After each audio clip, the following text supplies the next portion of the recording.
à tous, bonsoir. Il y a de l'ambiance ce soir sur le plateau d'Iweek et pour cause, vous le voyez, je ne suis pas tout seul. Hey, c'est moi. Salut Guillaume. Salut Benjamin. Ça c'est chouette de te voir en vrai. Mais ouais, tu as vu ça en plus en muscle et en... Non, c'est pas vrai, pas en muscle. Enfin, en graisse surtout, mais moi pas trop en muscle. Non, tu es beau comme un camion. Merci. Tu es beaucoup plus grand que ce que j'imaginais. T'as vu ça un peu 1m78 au garrot. C'est l'expression du futuroscope qui t'ont étiré vers le haut. Mais ouais, absolument, on pourra en parler, c'est vrai. On va reparler du futuroscope avec toi et aussi avec Bertrand Pourcel qui est avec nous. Salut Bertrand. Bonsoir à tous. Très heureux de t'avoir avec nous Bertrand. Tu es le co-organisateur avec Guillaume de Command IT, l'événement qui a lieu il y a 8 jours. Hein. C'est ça, 10 jours. 10 jours maintenant. Ouais. Voilà, donc on va débriefer Command IT avec vous deux et aussi avec François le Truédic qui est avec nous et qui est là. Salut François. Salut à tous, Benjamin, je crois que tu as oublié d'allumer ton micro, tu t'entends de très très loin. Ah ça c'est agréable, tu vois, j'ai fait la leçon, j'ai fait la leçon à tout le monde et puis voilà, ça tombe sur moi forcément. Bravo, merci François de l'avoir relevé et de me l'avoir signalé parce que j'aurais pu passer l'émission avec un micro fermé.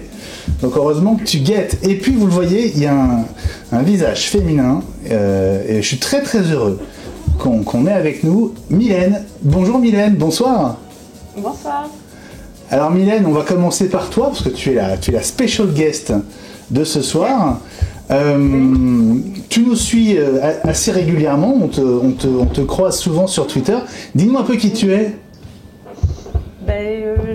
Donc, je suis Mylène, je suis dans le Morbihan et je suis actuellement en reconversion professionnelle et donc je viens d'obtenir un diplôme de web designer et voilà. Et tu t'intéresses à l'univers Apple globalement. Voilà, c'est quand même assez jeune, hein, depuis 2010.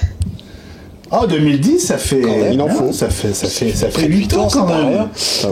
Respect. Et donc tu regardes régulièrement iWeek. D'abord on voulait te remercier. Merci. Et puis de m'avoir invité également. Ouais. Eh ben écoute, c'est très sympa. Tu sais quoi, tu es ici chez toi, tu peux prendre la parole quand tu veux, tu nous interromps. Non mais c'est bien d'avoir la relève après les vieux croulants, si tu veux, sur le plateau, là, les trois là avec 70 ans de Mac cumulé, si tu veux, c'est pas mal effectivement. Voilà, exactement. Donc on compte sur toi, Mylène, pour nous ramener peut-être à des préoccupations plus terre à terre, plus grand public, parce qu'on va parler, on va peut-être parler un peu high level là, avec Guillaume et Bertrand. Donc n'hésite pas à nous ramener vers tes préoccupations à toi quand tu as envie, ok ? Très bien, mamie. Pas de soucis. Alors, le micro-noyau, qu'est-ce que c'est ? Et puis attends, avant d'entrer dans le vif du sujet, on va quand même saluer Jean-Christophe. Comment ça va Jean-Christophe ? Eh ben, ça va très bien, bonsoir Benjamin, bonsoir à tous. Ravi d'être avec mon copain Guillaume. Voilà. C'est moi. L'ex-exilé de San Francisco, de retour à Paris. Décidément, à Paris, on voit plus de gens sympas, c'est très bien. Ouais, ça fait 20 ans qu'on se connaît en fait avec Jean-Christophe, mine de rien. Voilà. On se connaît d'ailleurs tous les trois, puis quasiment, grosso modo. Ouais. Alors, toi, Guillaume, théoriquement, en rythme de croisière, tu es censé être Dr Mac. Ouais, théoriquement.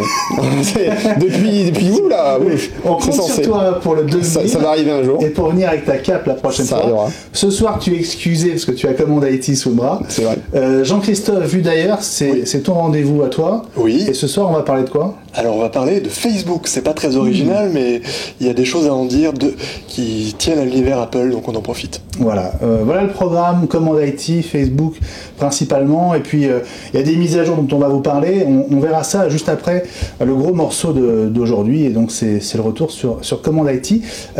Guillaume et Bertrand, d'abord peut-être expliquez-nous comment vous avez eu l'idée de cet événement et comment vous vous êtes retrouvés à l'organiser ensemble finalement. Je vais laisser Bertrand parler, tiens, parce que j'ai un peu la flemme. Bertrand. Merci. Écoute, avec Guillaume, on se connaît quand même déjà depuis au moins une bonne vingtaine d'années, pas loin. On était encore l'an dernier tous les deux à la Mac at UK à Londres, et en rentrant, on s'est dit quand même, ça serait chouette qu'on ait quelque chose en France qui permette aux admins français de pouvoir avoir de l'information, parce qu'en Angleterre, c'est un peu compliqué pour certains Français puisqu'ils parlent pas anglais.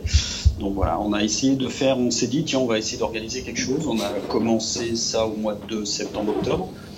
Et puis voilà, on a fixé une date. Moi, étant sur Futuroscope et juste à côté, on s'est dit pourquoi pas coupler ça avec quelque chose d'un peu familial, c'est-à-dire de faire des conférences le samedi et de proposer aux gens un package pour rester le dimanche et avoir des entrées au Futuroscope. Voilà, ça s'est né comme ça, puis il a fallu tout monter de A à Z, et c'était une très chouette aventure. Vu le résultat, on est très très content. Ouais. Alors avant que Guillaume tu prennes la main, juste vous aviez combien il y avait de participants dans la salle? On était une quarantaine à peu près de participants et 9 conférenciers. Les partenaires et puis les gens qui étaient présents, on était plus de 50. Voilà. Ok. Alors parmi ceux qui étaient dans la salle, et ben justement il y avait François. Et oui. François, on a des preuves. Alors avec quelle envie est-ce que tu y es allé, et comment ça se présentait pour les participants, ceux qui suivaient cette journée? C'est vrai que moi j'y suis allé avec l'objectif quand même de se tenir informé. C'est vrai que le monde Mac a quand même beaucoup évolué et est encore en train d'évoluer. Donc c'est vrai que moi, petit rappel, j'ai l'occasion de gérer un parc d'une centaine de machines, et c'est vrai que l'objectif c'était de se rendre compte un peu de ce qui nous attendait, et en théorie, ce qui était l'idéal à mettre en pratique. Je pense que c'était aussi l'occasion de rencontrer des spécialistes. Je dis pas ça pour brosser dans le sens du poil mes collègues qui sont sur le plateau et puis en Skype. Mais c'est vrai que voilà, de pouvoir échanger, faire des belles rencontres aussi. C'est vrai qu'on a eu beaucoup l'occasion d'échanger avec pas mal de participants, avec les intervenants aussi, les conférenciers, mais on va y revenir. Voilà, l'objectif c'était de se retrouver et puis de pouvoir échanger sur des domaines qui nous concernent et qui rythment un peu notre quotidien depuis un paquet d'années pour certains, très longtemps pour d'autres. C'était qui la cible, Guillaume, de cette événement? Les cibles, c'était plutôt les professionnels, donc ces administrateurs informatiques, les consultants spécialisés Apple ou pas, d'ailleurs, ça aurait pu être de personnes qui s'intéressaient au monde Apple, donc qui ont aujourd'hui à gérer du Mac en entreprise, des iPads, mais pas qu'en entreprise d'ailleurs, parce que c'était aussi accès éducation. Et en particulier, il y avait une des conférences donc, qui était animée par Pierre, donc j'ai plus son Florec, je crois. Florec, c'est ça. Voilà, qui animait donc, une présentation donc, sur l'iPad dans une école de Poitiers. Si mes souvenirs sont bons, ou à côté, et qui a eu énormément de succès. Enfin, c'était vraiment une super présentation, on était vraiment épatés, il y avait vraiment une super prestance, et c'était très intéressant, le contenu était vraiment passionnant, les gens étaient vraiment super intéressés, et donc il y a eu comme ça plein de petites surprises, de pépites, et puis il y a eu cet échange en fait entre les participants qui est super et qu'on n'a pas retrouvé depuis en fait l'Apple Expo, parce qu'en fait il y a 10 ans on avait l'Apple Expo, on avait ce moment de partage en fait entre tous les Mac users. Apple a décidé d'arrêter l'Apple Expo, ça a duré une année de plus, et puis après l'Apple Expo a été morte et enterrée, et du coup il n'y a plus en fait ce moment où effectivement on peut se retrouver entre spécialistes, entre fans d'Apple, et puis vraiment discuter de moments d'amour, de haine de la pomme selon les moments, quoi. Voilà, donc c'est un moment important de partage, on va dire aussi. Quand même, comment ça se fait, parce que ça fait quand même un moment qu'Apple est de retour dans le jeu. Comment ça se fait qu'un événement comme ça n'avait pas été créé, lancé ou relancé plus tôt, parce qu'il y en a quand même des gens comme vous qui gèrent des parcs informatiques avec du Mac, et des parcs hétéroclites aussi. Ça demande du temps et de l'énergie, en fait. C'est ça le problème, c'est que ça demande du temps et de l'énergie, et après il faut se lancer. C'est qu'en fait à un moment on savait pas trop où on allait, s'il y avait du succès ou pas. On a eu un bon succès, je pense, pour la première. Il y en aura sûrement d'autres qui vont arriver derrière, évidemment. Vous vous étiez dit voilà, on va avoir tant de participants, enfin... On avait des objectifs à peu près, On est à peu près dans les objectifs, je pense, Bertrand. Bertrand. Est-ce qu'on est dans nos objectifs ou pas, à peu près? On est dans les objectifs, voilà. Je pense qu'on est bien. On est sur la première édition, on est à peu près à l'équilibre, donc ça va, c'est tout. Le principal, c'était que ce soit pas un gouffre financier pour nous, que tout le monde soit content de venir, qu'on puisse se dire. Un petit freeze. Un petit freeze. C'est ta spécialité, tu connais le truc. Voilà. Alors, on t'avait perdu 2 secondes, Bertrand, mais Bertrand. Voilà. Donc l'idée, c'était effectivement de ne pas perdre d'argent. Le fait de l'avoir fait au Futuroscope, est-ce que ça a été un plus, ou est-ce que vous vous dites que ça a peut-être empêché des gens de venir? Alors, d'un côté, moi je trouve que c'est sympa d'avoir le cadre du Futuroscope qui est un cadre technologique. Donc en plus, on a eu un petit bonus, et ça on pourra expliquer à la fin. Très sympa. Après, c'est vrai que pour les transports, il y a des personnes, on sait, qui ont été un peu rebutées, et que c'était un peu compliqué pour venir. Mais il y a quand même quelqu'un qui est venu de Monaco, qui a fait 10 heures de route, et je sais encore lui tirer mon chapeau, il a fait 10 heures de route pour venir, aller et retour pareil. Donc les personnes étaient parfois très motivées vraiment pour venir. Enfin, les échos surtout, enfin les retours qu'on a eu, c'est vraiment super, quoi. Donc oui, après on sait qu'il y a eu des gens qui ont été limités par le jour, par l'endroit, donc on réfléchit à tout ça. Maintenant pour la suivante, on va voir ce qu'on fait, comment on le fait, à quel endroit, à quel moment, enfin tout ça c'est des réflexions qu'on va mener en fait par rapport au retour qu'on a eu ces derniers jours. Ouais. Vous n'avez pas fait de captation des confs de la journée? Mais si. Bertrand, qu'est-ce que tu fais enfin? Si, les captations, c'est en cours de montage là. Voilà. Ah, génial. Puisqu'il faut retravailler tout ça. Oui. Ça sortira très prochainement sur une belle chaîne YouTube. Pas vous inquiéter. Il y a des morceaux qu'il ne faudrait pas qu'on voit, hein, par contre, n'oublie pas. Hein. Ah. Comment? Il y a des morceaux à ne pas voir, hein, je te rappelle. Oui. Non, parce qu'en fait, j'ai eu un petit raté, moi, sur ma conf, en démarrage de conf, donc vous ne le verrez pas. Ou peut-être au bêtisier, on sait jamais. On fera le bêtisier. Un gros raté ou un petit raté? Un petit. Les gens qui sont venus de loin, on avait effectivement des gens de Bretagne, on avait des gens de Nice, on avait des gens de Lille, de Grenoble, de Anglet, de Bordeaux. On a quand même ratissé large. Hein. On a des gens qui ont vraiment fait des efforts pour venir parce que voilà, et puis après, on était en termes de communication, c'était une première, donc on n'était pas forcément paré. Enfin, sur la communication, on n'a pas forcément été très très bon, même si on a quand même eu un bon impact pour une première. Je pense que maintenant, ce qui est intéressant, c'est que on a vu qu'on était capable de faire, que les gens sont venus, les retours sont très positifs. Donc j'espère que pour la deuxième, on fera quelque chose d'un peu différent. On va peut-être élargir un peu le spectre. Il y a des gens qui nous ont dit qu'une journée c'était trop court, donc c'est vrai que les conférences à l'étranger, c'est 2 jours, 3 jours, voire 4 jours, par exemple chez les Suédois. Donc voilà, et ils remplissent à 100% la salle. Hein, donc on peut étudier un petit peu des fonctionnements différents. On a des idées qu'on va étudier en fait, mais là maintenant on se donne une année pour réfléchir pour la deuxième, quoi. D'accord. Vous êtes sûr de faire un numéro 2? Pardon? Qu'est-ce qu'il dit, Bertrand? Je dis, Guillaume, il faut pas qu'on attende un an, hein, sinon on le mettra jamais en... Non, c'est ça, voilà. Non, mais voilà, en fait, on va se donner un peu plus de temps, là. C'est vrai qu'on a été un peu pris par le temps, là, sur certains points. Mais là, on va voir pour la deuxième, on va se donner un peu plus de temps, mais ça nous donne aussi un peu plus de billes, et un peu plus de munitions aussi, je dirais. Parce que si on va aller voir des partenaires, maintenant, on montre qu'on a quelque chose qui tient la route. Ça, c'est intéressant. Vous l'avez fait une fois. On l'a fait une fois et on sait que ça peut marcher. Alors, quels étaient les gros sujets? Qu'est-ce que vous aviez mis au programme? Et est-ce que ceux qui sont venus avaient envie peut-être d'aller plus loin? Qu'est-ce que eux attendaient? Qu'est-ce que ça a donné au final? Bertrand. Mais qu'est-ce qu'on a vu? On a vu toutes les nouvelles technologies qu'il faut utiliser maintenant dans le monde Apple pour pouvoir gérer un parc Apple, que ce soit de l'iOS ou du macOS. Mais parce qu'on a des Apple nous emmène vers des solutions techniques qu'on n'était pas obligatoirement, qu'on connaissait pas obligatoirement. On sent que depuis 1 an ou 2, on part vers des solutions MDM, vers des choses comme ça. Alors MDM, t'es trop technique déjà. Reviens. Tu sous-titres. MDM. C'est des solutions de gestion de parc, de déploiement, de configuration de machines, de mobilité, complètement automatisées. Apple nous emmène vraiment dans un cursus qui va être: je commande ma machine sur l'Apple Store, il arrive dans l'entreprise et le service informatique ou les gens extérieurs font en sorte que la machine arrive et elle se paramètre automatiquement au déballage de l'objet. Alors vous êtes beau là, hein. Ça c'est des solutions qu'il faut mettre en place, qu'il faut appréhender et qu'il faut maîtriser. Ouais. Et voilà, c'est le but de ces conférences, c'était d'amener l'information aux participants pour qu'ils aient envie de s'y mettre. Jean-Christophe, toi qui connais quand même pas mal aussi cette problématique, qu'est-ce que tu penses du fait que cet événement existe désormais et qu'il revienne l'année prochaine? Je trouve ça très intéressant, j'ai envie de dire. Évidemment, je suis comme toi un peu étonné que ça ait mis autant de temps à exister, mais je trouve qu'il est très bon parrain.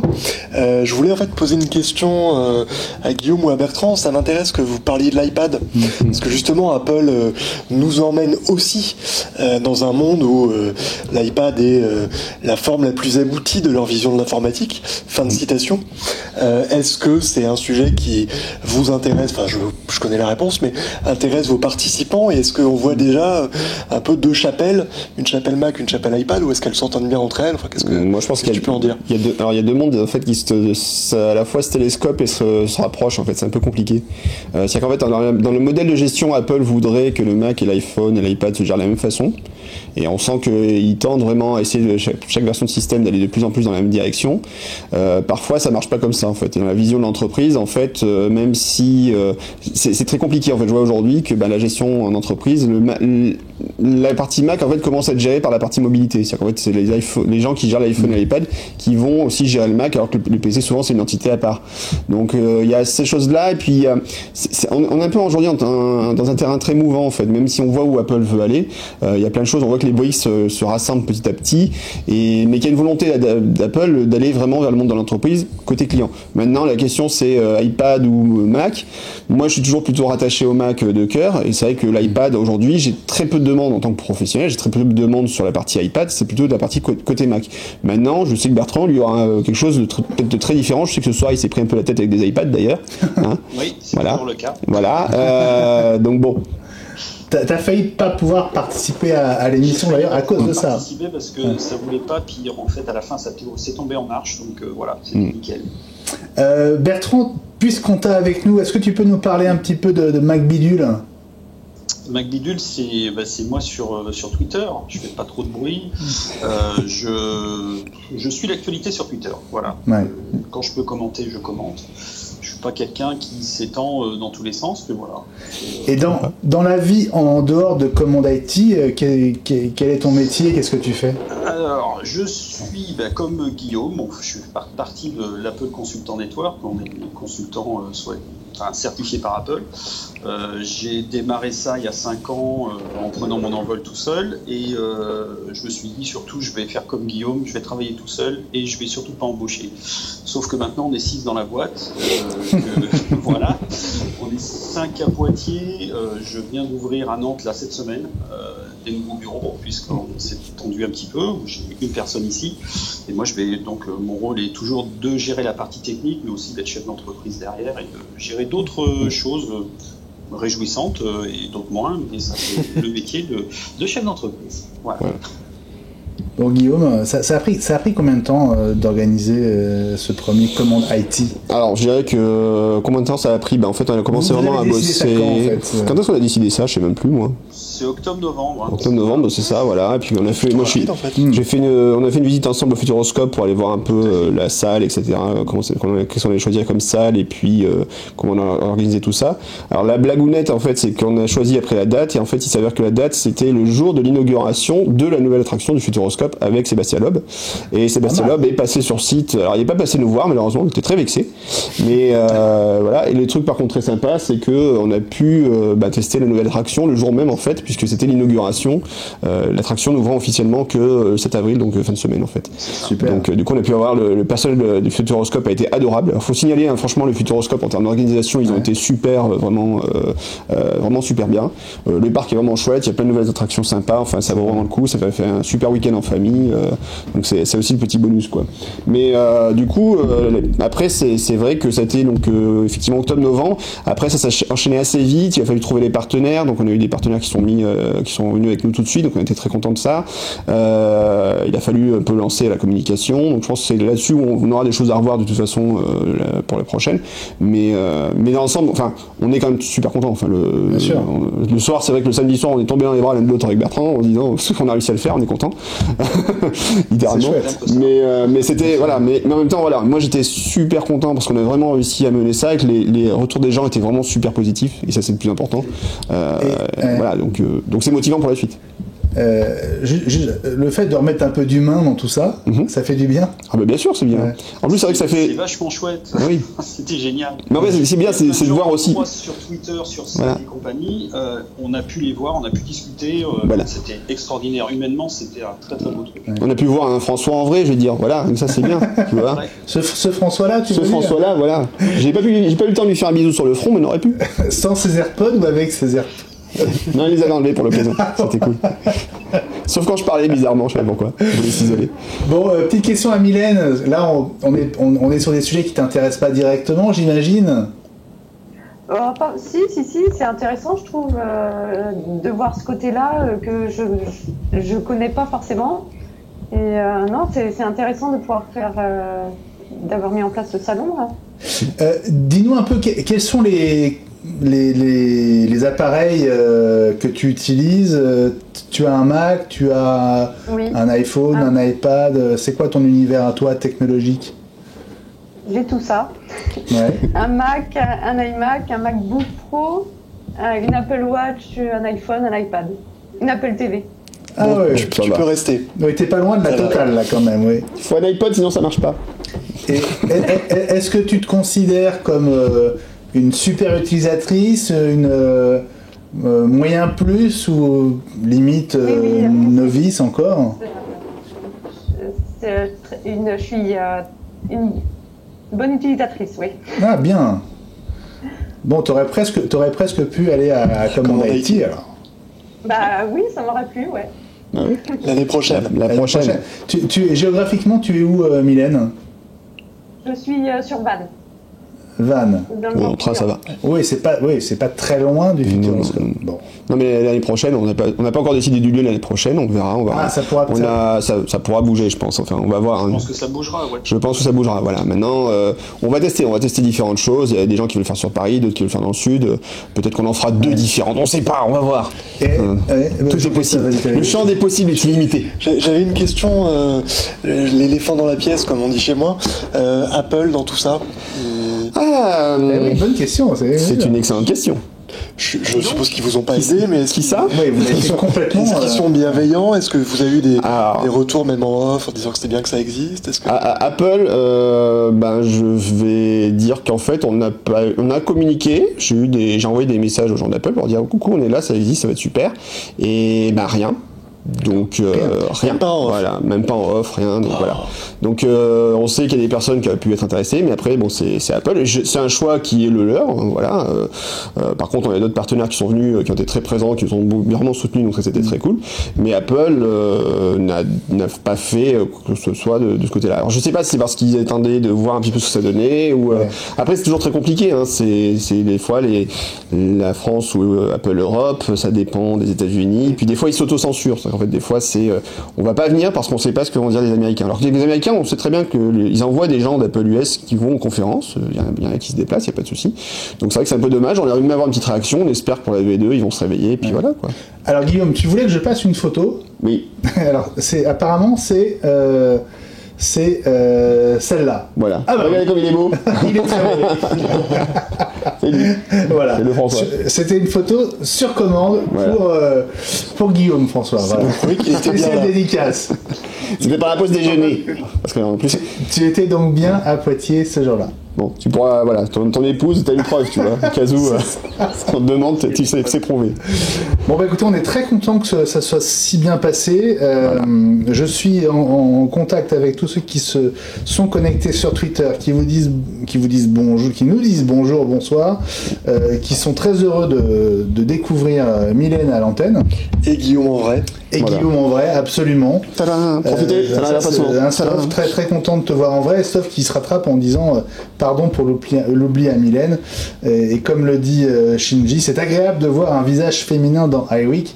C'est vrai qu'on est un peu masculin, ça fait longtemps qu'on cherche. Alors, sur Command IT, je crois qu'on a eu une femme qui est venue, une participante, sur 40 quasiment, oui. Bah, alors, historiquement, en fait, ça s'explique, c'est qu'en fait, pendant les années, si tu regardes les années avant 80, en fait, l'informatique était quelque chose de très féminin. En fait, il y a eu beaucoup de femmes, et en fait, il y a eu des cursus qui ont été poussés, en fait, vraiment que pour les hommes, pour des raisons, je ne sais pas d'ailleurs qu'on peut l'expliquer. À partir d'un certain moment, c'est devenu quelque chose d'homme. Ouais. Voilà, c'est très bizarre. Le code à l'école, etc., ça va changer tout ça, non? On l'espère. Enfin, moi, j'espère. C'est vrai que c'est absolument navrant de se dire qu'effectivement, sur 40 personnes, moi, dans notre domaine, je crois qu'il y a une consultante Apple officiellement en France. Je suis même pas sûr que, voilà. Enfin, c'est un domaine qui reste quand même très, très masculin. C'est compliqué.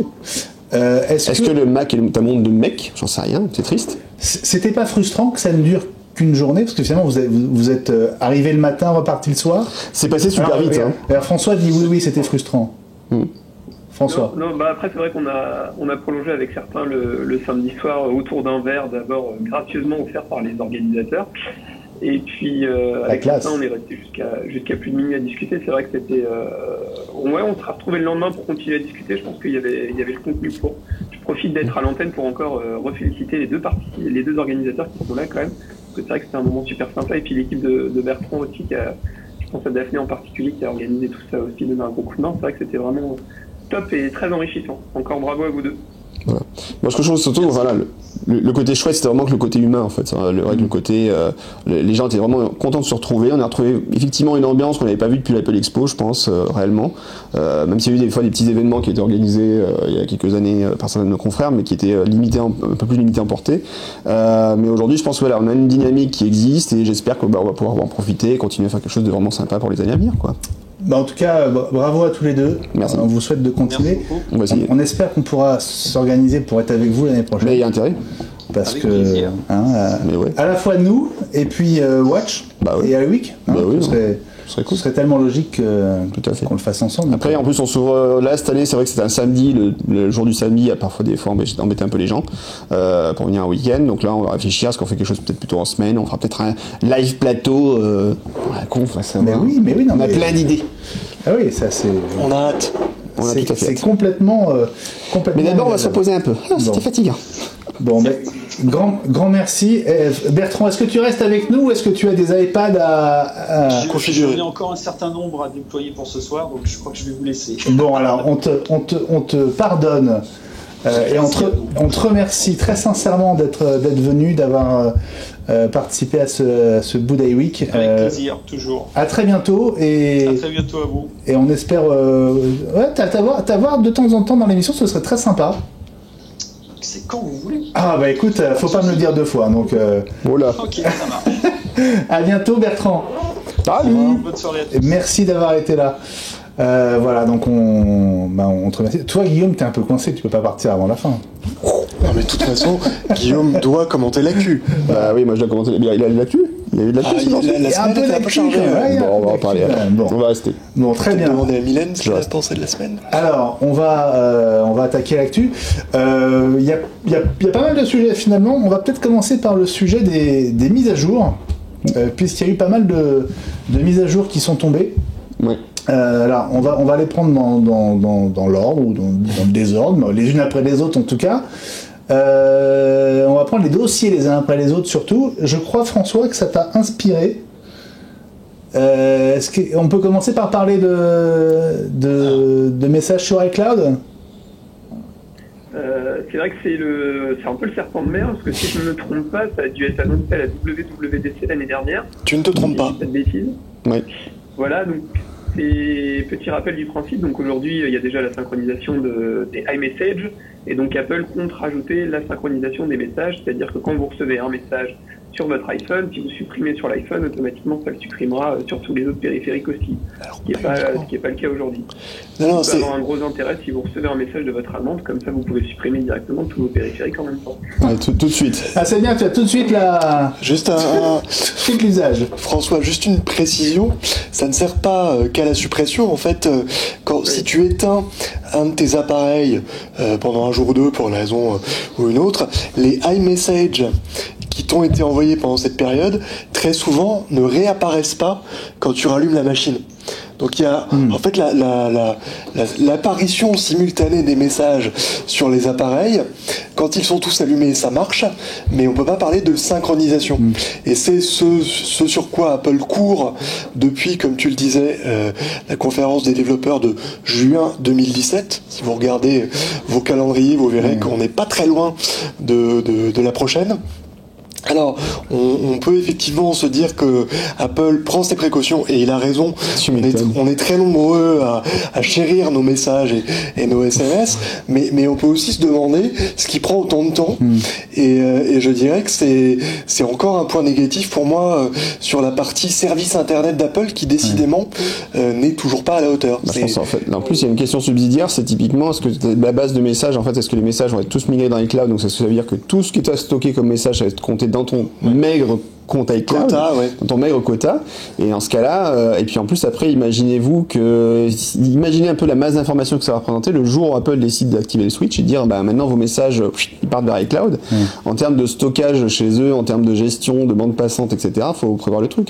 D'ailleurs, c'est pour ça que Apple, des fois, quand ils balancent les mises à jour, ils font typiquement chez Photos, ils avaient fait du progressif pour éviter que tout parte dans iCloud d'un seul coup, parce que la quantité de photos à rapatrier d'un seul coup dans iCloud, ça pourrait être juste monumental. Là, on parle d'1 milliard d'appareils qui du jour jour au lendemain peuvent, peut-être un peu moins, mais on est quand même près du milliard d'appareils, avec des fonctions de synchro, et on sait que la synchro c'est quand même l'un des pires trucs à gérer en informatique. Je comprends qu'ils ne veulent peut-être pas y aller trop vite en fait, hein. Surtout après les débords qu'il y a eu sur macOS 10.13 avec APFS, etc. Je pense qu'ils veulent prendre leur temps, et c'est peut-être pas forcément une mauvaise chose.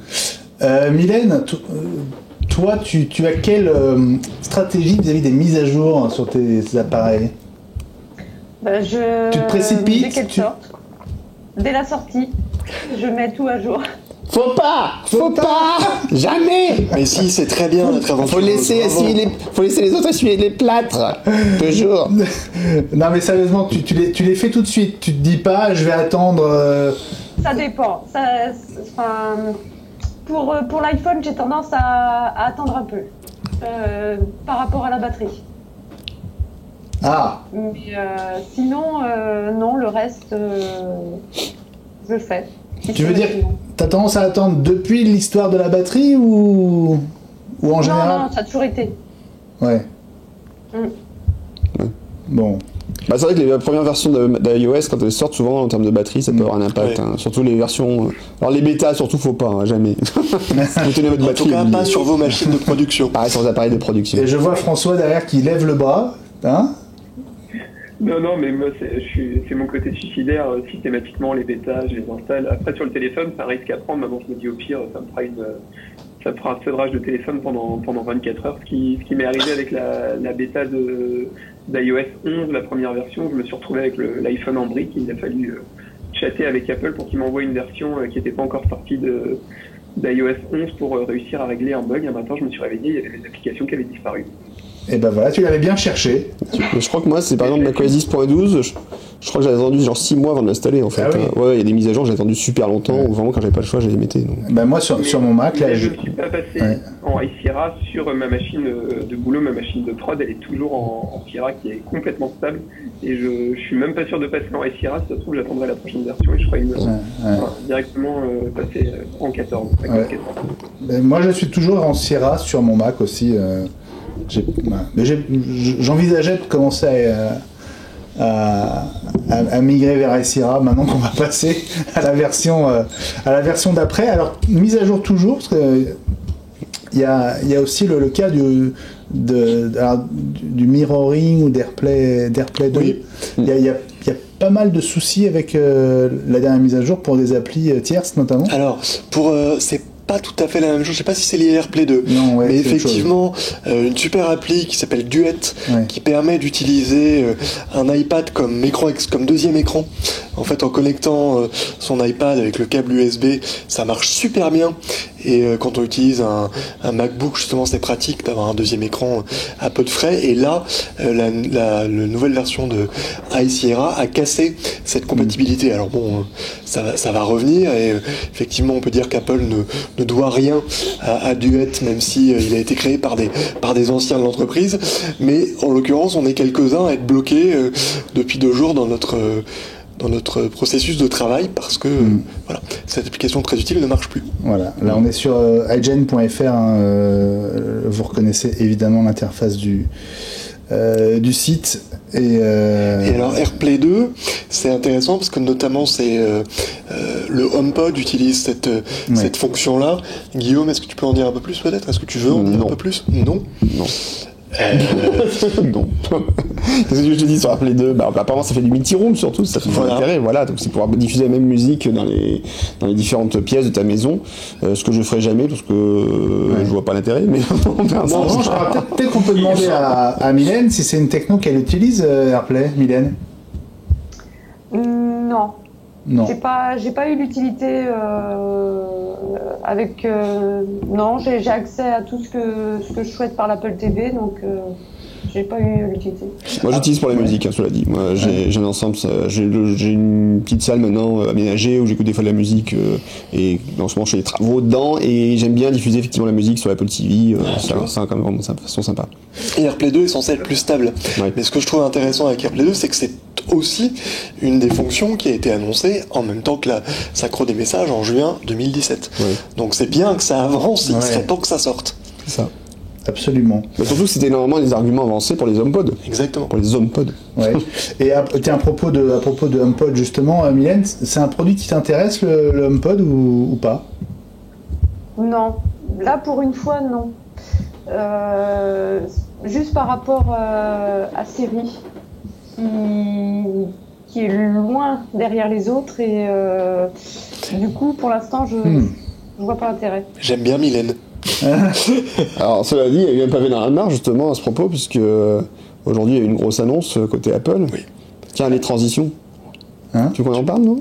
Ouais, bien sûr. Puisqu'en fait ils ont embauché l'ingénieur en chef de Google sur la partie AI, donc intelligence artificielle. Donc là c'est quand même une grosse pointure qui a été récupérée par Apple.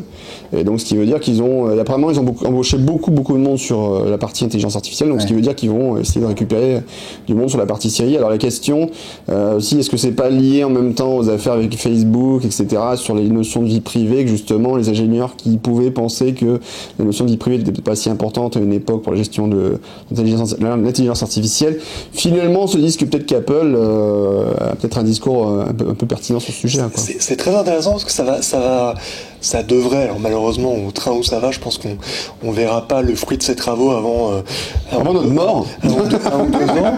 Je pense qu'on en sera à macOS 10.15 avant que ça soit vraiment utile, mais cela étant, on sait que l'intelligence artificielle utilise, par définition, énormément de données. Et Apple dit qu'il collecte moins de données que ses concurrents, justement parce que pour protéger la confidentialité. Qu'un type qui vient de chez Google, où il a accès à toutes les données possibles et imaginables compte tenu des millions d'utilisateurs en jeu, accepte d'aller chez Apple, qui a, quoi qu'on en pense, une philosophie radicalement différente, je trouve ça très intéressant. Ça veut peut-être dire qu'il pense pouvoir faire aussi bien avec moins, et à l'arrivée, l'utilisateur sera peut-être gagnant. Ou alors, le verre est dans le fruit. On verra ça. On verra ça. En tout cas, c'est vrai que c'est un transfert intéressant. Ouais. On a vu en plus que depuis macOS 10.13 et la dernière mise à jour du système, Apple mettait bien avant le côté vie privée. Il y a des petits panneaux qui apparaissent régulièrement. Je sais pas si on avait parlé la semaine dernière justement de ce sujet-là. Pas dit spécifiquement. Mais effectivement, 10.13.4 et sur iOS 11.3 et sur les derniers appareils. On va avoir l'occasion d'en parler. On aura l'occasion d'en parler. Je vais pas aller plus loin. Merci. C'était une très bonne transition. Justement, vers Vue d'ailleurs. Ah, c'était pas... Avec Jean-Christophe. À tout de suite.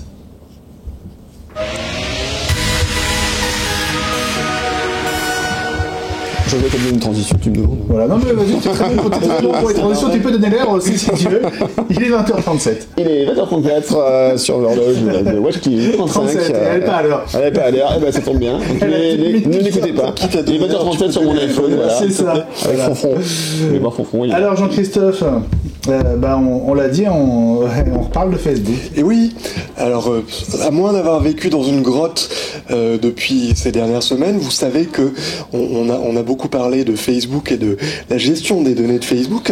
Alors, iWeek n'en parle pas pour faire comme tout le monde, mais bien parce que il y a quelques jours, on a vu une passe d'armes entre Mark Zuckerberg, Zuck, et Tim Cook.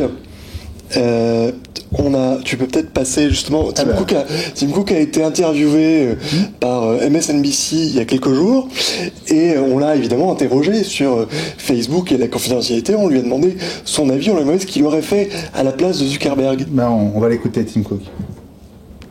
This is something we've always felt, really Mark Zuckerberg, what would you do? What would I do? I wouldn't be in the situation. Voilà. En français, moi ça ne m'arriverait pas. Point. Fermez le banc. Les choses sont dites assez clairement. Alors, Zuckerberg, qui a eu une semaine un peu difficile, il faut lui reconnaître ça, a été piqué au vif et il a réagi dans un podcast sur Vox.com, qui est un énorme média aux États-Unis qui n'existe que depuis quelques années, mais qui fait beaucoup parler de lui. Alors, on voit pas très bien sur la copie d'écran, et alors. On voit très bien. On a vu que je l'ai surligné pour que nos amis le voient. En fait, Zuckerberg dit bon, c'est bien beau de nous reprocher de prétendre quand c'est gratuit, c'est toi le produit, comme comme on le dit souvent, sauf que nous, c'est gratuit pour que le plus grand nombre d'utilisateurs aient accès à nos produits, contrairement à d'autres qui trouvent plus marrant de faire des produits beaucoup plus chers et de faire un élitisme. Évidemment, Apple est visé dans cette phrase, et c'est une réponse du berger à la bergère. Il faut que je dise un truc là. Bah oui, il y avait une relance. Ah bah d'accord. Le cœur du sujet, c'est bien entendu la vision de la confidentialité. Le cœur du sujet, c'est bien sûr la vision de la confidentialité, Jean-Christophe, qui est si différente entre les deux entreprises. Tu as tout à fait raison, Benjamin. Quel duo d'acteurs. On se rappelle, nos plus fidèles spectateurs savent que Apple met depuis très longtemps sa vision de la confidentialité et de la protection des données utilisateurs en avant pour faire la différence avec Google et Facebook. D'ailleurs, on se souvient qu'en 2010, Facebook était déjà sous le feu de l'actualité pour sa gestion de la confidentialité et que Steve Jobs avait eu l'occasion de s'exprimer sur le sujet. Alors, on va réécouter Steve. Silicon Valley is not monolithic. We've always had a very different view of privacy than some of our colleagues in the Valley. We take privacy extremely seriously. As an example, we worry a lot about location in phones. And we worry that some 14-year-old is going to get stalked and something terrible is going to happen because of our phone. And so, as an example, before any app can get location data, we don't make it a rule that they have to put up a panel and ask, because they might not follow that rule.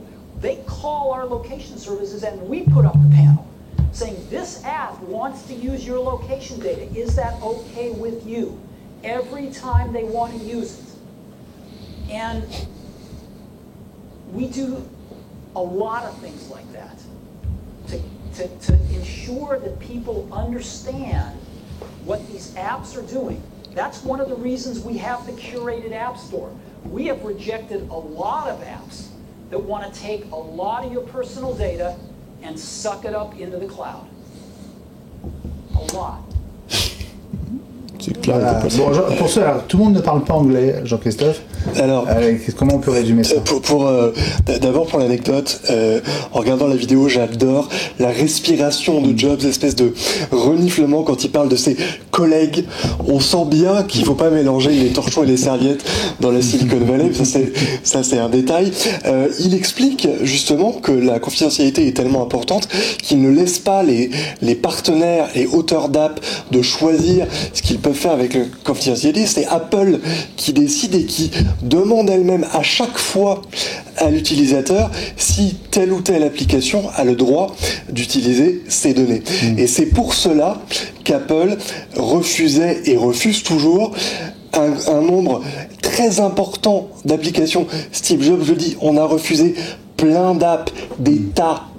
Et il insiste lourdement sur le sujet, contrairement aux autres. Ouais, c'est donc en fait le sujet, c'est les apps. Le sujet, c'est les apps. Facebook l'a très bien dit. C'est une facilité de journalistes de parler de piratage et de parler de données volées sur Facebook. C'est pas le cas. Les données n'ont pas été volées, elles ont été données.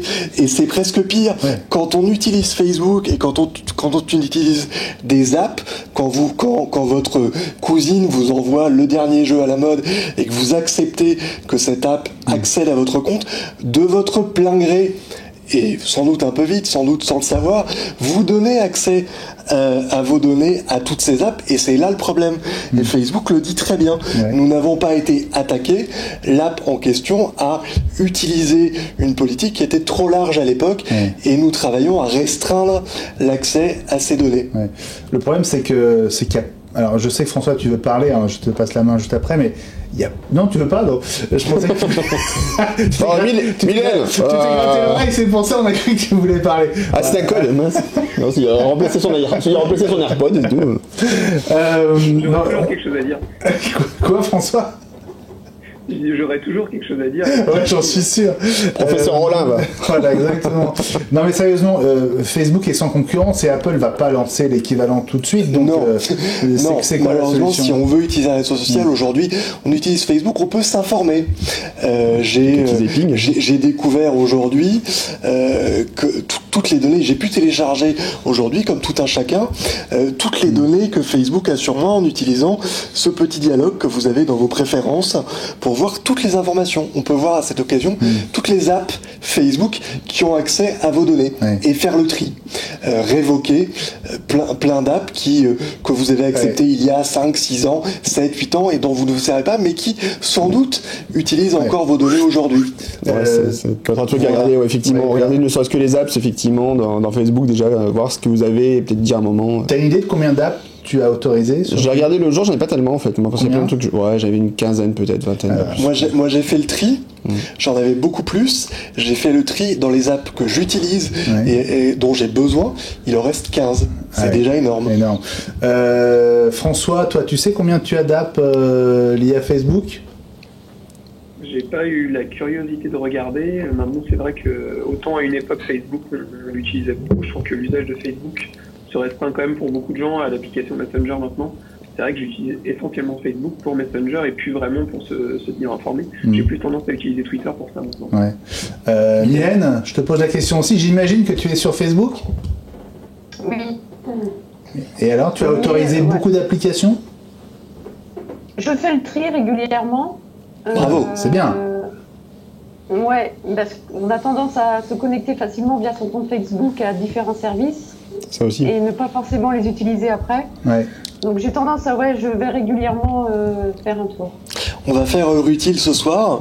Les amis qui nous regardent, allez faire la recherche, ça prend 2 secondes. Et envoyez-nous sur Twitter le nombre avec le hashtag iWeekTV. Combien d'apps avez-vous autorisé dans... vous allez sur votre compte Facebook et vous voyez toutes les apps qui sont autorisées. Et donc, alors au final, on a vu entre Cook et Zuckerberg, c'est sans doute pas fini, mais est-ce que l'un des deux a raison par rapport à l'autre? J'ai un peu de mal à déclarer un vainqueur ce soir parce qu'il y a quand même un assaut de mauvaise foi. Que Apple ait une vision de la confidentialité bien meilleure que ses concurrents, c'est vrai et avéré. Après, c'est pas parce qu'Apple respecte votre confidentialité que les Macs sont plus chers. Il y a aussi une volonté d'Apple de garder ses marges. Le dernier exemple en date vient du stockage dans le nuage. On a vu il y a 15 jours qu'Apple a accordé 200 gigas gratuits aux élèves, en fait aux membres de l'éducation. Sauf qu'aujourd'hui, la taille... c'est bien, dans l'absolu, c'est bien. Très bien, mais c'est réservé à l'éducation. Aujourd'hui, tout un chacun n'a accès qu'à 5 gigas. Alors, quand on est Apple... Ce qui est rare. Ce qui est rare. Non, mais c'est vrai, c'est honnête. C'est ce qui ne correspond pas à l'usage des gens. Guillaume le disait tout à l'heure. Si les iMessage sont synchronisés dans iCloud, aujourd'hui, dans mon téléphone, j'ai 1,5 giga d'iMessage dans mon téléphone. Ça veut dire c'est un quart de l'allocation gratuite d'Apple aujourd'hui. Donc aujourd'hui, il y a beaucoup d'utilisateurs qui utilisent le cloud de Google simplement parce qu'il est plus généreux que le cloud d'Apple. Si Apple est sérieuse en disant vous devez utiliser notre nuage parce que nous respectons vos données, la moindre des choses ce serait, comme on dit en anglais, de mettre son argent là où est sa bouche, en gros de mettre les paroles en actes. Et comme c'est un problème d'app, peut-être qu'on en saura plus à la prochaine WDC. Rendez-vous en juin. Absolument, Jean-Christophe. Alors vous êtes hyper actif sur Twitter. Frédéric Tesson, alors on va faire du multi-sujet, puisque vous avez réagi sur les différents sujets qu'on a traités jusqu'à maintenant. Frédéric Tesson, à propos des mises à jour, nous dit qu'il fait toutes les mises à jour dès leur sortie. Eh ben oui, bien sûr. Mais écoute, tant mieux si ça se passe bien, Frédéric. On te souhaite que ça continue. On va saluer Fred Blaison, notre ami qui est là. Alors avec un tweet dont il a le secret, que je vais vous lire in extenso, quand iCloud te crame le versionning d'un classeur Numbers, entre parenthèses ton budget, et revient dans le passé, tu es content de maîtriser TM utile. Voilà, merci beaucoup Time Machine Utility. Et d'avoir des snapshots Time Machine en local. Hashtag iSierra, iWeek TV, on t'embrasse. L'avantage, c'est que ça sera utile à ceux qui comprennent et les autres pourront ignorer. C'est ça. Je le relirai après pour essayer de comprendre. Ça sera peut-être une occasion d'une rubrique de Dr Mac. Exactement, voilà une bonne Le jour où il se réveillera enfin entre les morts. Exactement, et Fred me corrige sur le paiement en disant, oui, bah justement, 2,99€, 200 gigas pour iCloud, perso ça me va, c'est vrai que les stockages ont été revus à la baisse en juin dernier, pas très cher, mais quand même. Ce qu'il y a, c'est par exemple, Google vous dit ces photos quasiment limitées en baissant légèrement la qualité pour stocker toutes vos photos. Donc ça, c'est quand même un truc majeur où effectivement Apple pourrait se positionner et proposer quelque chose de plus intéressant. Mylène, toi qui a plein d'appareils, tu as combien de stockage sur iCloud ?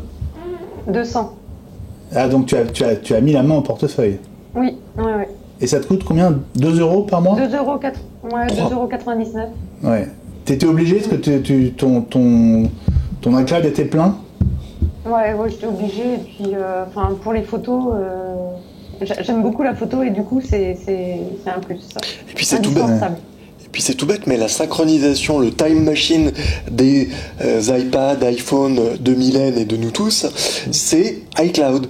C'est iCloud toutes les nuits, il n'y a rien d'autre. Donc si vous avez... Ça va très vite, hein. C'est exactement. Maintenant que les appareils font assez couramment 128 Go et que certains font même 512, eh ben, il faut augmenter le stockage iCloud pour pouvoir préserver son iPhone en cas de vol ou de perte. Voilà. Sur le HomePod, on a Shinji qui te rejoint, Mylène, qui dit le HomePod, j'y pense, mais le problème c'est que ce produit ne me donne pas l'impression d'être fini. C'est parce que c'est pas une imprimante, donc ça donne pas l'impression. Normal. C'est ça. Je suis loin.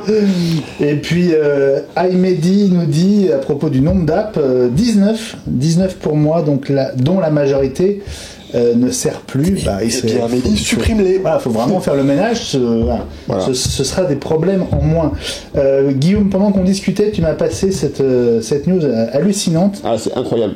Hallucinante. Je peux pas l'afficher à l'écran. Ouais, je peux pas l'afficher. Ah, quel dommage. Mais en fait, c'est sur le compte Facebook de J'aime Vitry qui nous dit. Tout à fait. Coup dur pour MacVal, musée d'art contemporain du Val-de-Marne. Apple vient d'annoncer qu'elle attaquait le département du Val-de-Marne pour l'usage du préfixe Mac déposé par la marque. Voilà. Une cellule de crise s'est attaquée sans attendre le résultat du procès à la réflexion autour du potentiel nouveau nom. Et t'as vu en plus Tim Cook qui présentait le MacVal, donc c'était quand même plutôt beau.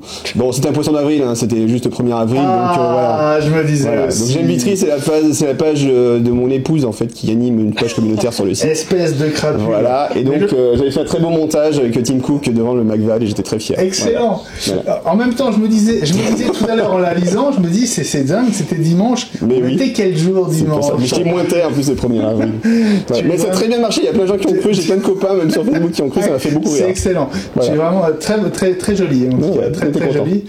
Beaucoup plus fin que certains poissons d'avril. Ah bah oui. Notamment le fameux magasin Ikea. Vous avez non, j'ai pas vu ça. La maire de Beauvais qui a annoncé l'ouverture d'un Ikea. Et en fait, non. En fait, c'est pas vrai. Non, alors les 4000 emplois à la clé. Super. C'était une blague. En fait, c'est ça. C'était une super blague. Bravo. Ellie n'est pas là. Le plus horrible poisson d'avril dans ma ville d'adoption, c'est celui d'Elon Musk, qui a déclaré que Tesla était en banqueroute. Ah oui, c'était énorme. Ça n'a pas du tout fait rire les actionnaires. C'est ça. Ah oui, c'est moche. Ça lui a coûté quelques milliards. Exactement. Voilà. Mais en plus, le pire, c'est que Tesla, on sait qu'il y a une situation un peu compliquée. C'est ça, en plus. C'est un peu joué avec le feu. C'était plausible, en plus. C'est joué avec le feu, c'est pas très malin. Bon, allez, il nous reste 5 minutes. On va parler des autres sujets de la semaine. Voilà, on continue de parler, en tout cas d'attendre, d'avoir envie que le prochain Mac Pro arrive. François, je sais que c'est un sujet qui t'intéresse, mais bon, c'est pas pour tout de suite. Hein. On n'est même pas sûr que ce soit pour 2018 en fait. Hein. En fait, Apple a annoncé l'année dernière qu'il y aura un tout nouveau Mac Pro qui arriverait, qui changerait de design par rapport à la poubelle de table, sphère, cendrier, je sais pas comment on peut l'appeler. Ce nom est horrible. C'est moche. Comment, pardon? C'est horrible de l'appeler comme ça. Il a cette forme-là. Oui, c'est vrai. Ça reste une très belle machine, donc on annonce sans doute plutôt pour 2019. Apple n'avait pas donné de date quand l'annonce avait été faite aux professionnels l'année dernière. Maintenant, on s'oriente de plus en plus vers 2019 et vers l'an prochain. Comme beaucoup, je croise les doigts pour un nouveau Mac Mini aussi, Inch'Allah. Alors ça, on est au moins deux. On est trois. On est trois ici, toi Guillaume. Ah bah, on attend. Tu désespères aussi, toi? Non, ça va. Voilà, non, mais c'est vrai que c'est triste, effectivement, qu'Apple ne propose pas une seule machine pro aujourd'hui. Elle propose qu'une machine qui date de 2013, fin 2013. Mais bon, aussi, l'iMac est une machine. Oui, bah, voilà, après, il y a l'iMac Pro, mais bon, ça ne répond pas forcément à tous les usages. Et c'est vrai que c'est un peu dommage aujourd'hui qu'Apple n'ait pas encore rempli son carnet. Moi, ce qui me désespère le plus, c'est très bien, c'est le Mac Mini. Voilà, c'est encore pire. Pour moi, le Mac Mini est encore un état plus catastrophique. Au point que je me demande, et là, c'est la grosse rumeur des derniers jours, puisqu'on parle d'un Mac hypothétique avec des processeurs ARM pour 2020. Donc ça, c'est une des grosses news. Bon, là, il y a Intel à l'écran, mais voilà. Mais est-ce que le Mac Mini serait pas une des machines qui, aujourd'hui, pourrait être une des premières à passer, effectivement, dans ce cas-là, sur un processeur ARM? C'était le cas, d'ailleurs, si ma mémoire est bonne, mais ce serait à François de le dire et de faire une history. C'était le cas au moment du passage à Intel. C'était fait par phase. Oui, c'est par phase, oui. Mais c'est pas Mac Mini, oui, pardon. Mais c'est effectivement, c'était le premier, c'était iMac et MacBook Pro. Oui, exact. Effectivement, enfin, le Mac PowerBook est devenu MacBook Pro à ce moment-là. Et après, il y a eu effectivement les Mac Pro qui sont arrivés plus tard, les XR, les Mac Mini, etc. Mylène, le Mac Pro n'est pas une machine qui t'intéresse, toi? Vu le prix, non. Ça m'intéresserait, mais le prix me freine. Non, par contre, c'est intéressant, tu vois, parce que Mylène, aujourd'hui, elle est dans le web design graphisme, c'est des marchés où il y a 15 ans, par exemple, 15-10 ans, on prenait des Power Mac à l'époque, c'est des Power Mac G4, G5, et puis un peu de Mac Pro, mais ces marchés-là, en fait, ont tout de suite, maintenant, on bascule depuis longtemps, en fait, sur l'iMac, et c'était des machines où Apple vendait énormément, et moi, j'ai boxé la boîte des pubs, les chefs de créa, ils avaient tous un Power Mac G4 ou G5, et puis comment j'appelle, les chefs de rédaction, les gens à côté avaient plutôt des iMac, plus petites machines, et en fait le shift a été fait en fait dans les années un peu plus tard, 2005-2006. À partir du moment où l'iMac en fait a commencé à être vraiment une machine avec un grand écran valable pour la création, les créas sont tous majoritairement basculés vers de l'iMac, surtout que les écrans 21-27 pouces qu'on a aujourd'hui, il n'y a aucune raison quasiment d'avoir un Mac Pro, quoi. Donc je peux comprendre effectivement qu'elle bascule pas. Sur le switch en ARM, je pense que on est nombreux à l'attendre avec une certaine impatience. Il y a un truc qui est passé un peu inaperçu. Mais pour le grand public, ça va changer quoi? Ce sera l'occasion d'une autre émission. Oui, parce qu'il nous reste une minute. Juste rapidement, Intel a présenté sa nouvelle roadmap de processeurs et tous les Mac pourront en profiter, sauf le MacBook. Il n'y a pas de nouveau processeur Y qui a été annoncé. Or, le MacBook est par définition une machine toute fine, toute légère et relativement peu puissante, notamment parce que Intel ne sait pas faire des petits processeurs rapides. Ça pourrait justement être une bonne machine de test pour un processeur ARM. Mais après, ça pose la question de compatibilité Windows, l'émulation, il y a plein de choses qui se posent. Je fais pas du Windows sur un MacBook. Bon, on va finir sur cette autre rumeur de cet iPhone pour 2020 qui aurait un écran incurvé. Est-ce que c'est une caractéristique, on va dire, esthétique qui pourrait te séduire ou pas, Mylène? Qu'en penses-tu? Non, je vois actuellement déjà avec les Samsung Galaxy ce qu'ils font, mais ça m'attire pas plus que ça. Voilà. Nous, nos encoches, ça nous va bien. Voilà, ça. Chacun son truc. Nous, on a les encoches et Samsung a ses écrans. Après, comme pour tout, si tu veux, on peut dire effectivement sur le papier bof, mais après, avoir à l'usage, effectivement. Après, en fait, c'est toujours la même chose. En fait, c'est qu'est-ce que ça pourrait apporter en termes d'usage? Voilà, c'est aujourd'hui dire on a un écran incurvé, pourquoi faire? Est-ce que Apple fera un casque de VR qui s'adapte dedans? Par exemple, pourquoi pas? Je sais pas. Là, ça pourrait être intéressant, mais sinon, bof, quoi. Comme tu l'as dit, ce sera l'objet d'une prochaine émission. Merci beaucoup d'avoir été là. Merci Guillaume, c'était super que tu sois avec nous. Merci de m'avoir invité. Écoute, ça tombait bien, tu vois, j'étais pas loin, c'était parfait. Mais oui, c'est super plaisir. On est content de. C'est vraiment chouette. Tu vois, il y a l'humain, voilà. L'humain, on a mis l'humain dans Eric aussi. C'est vrai, c'est lui. J'existe. Je ne suis pas un avatar uniquement sur Internet. Et je suis sûr que les amis. Je suis sûr que les amis Gilles, Ellie et les autres qui regardent ou qui regarderont l'émission en replay Ça leur fera plaisir de te voir en plateau, de vous voir côte à côte. Tiens, une petite annonce pour aujourd'hui. 3e épisode de mon autre podcast, d'un podcast que j'anime, Plombier Champignon, qui est consacré à Super Mario. Exclusivement. Épisode 3 aujourd'hui sur Super Mario Bros 3. Donc si vous aimez les jeux vidéo, écoutez Plombier Champignon. Voilà, c'est sur iTunes. Top.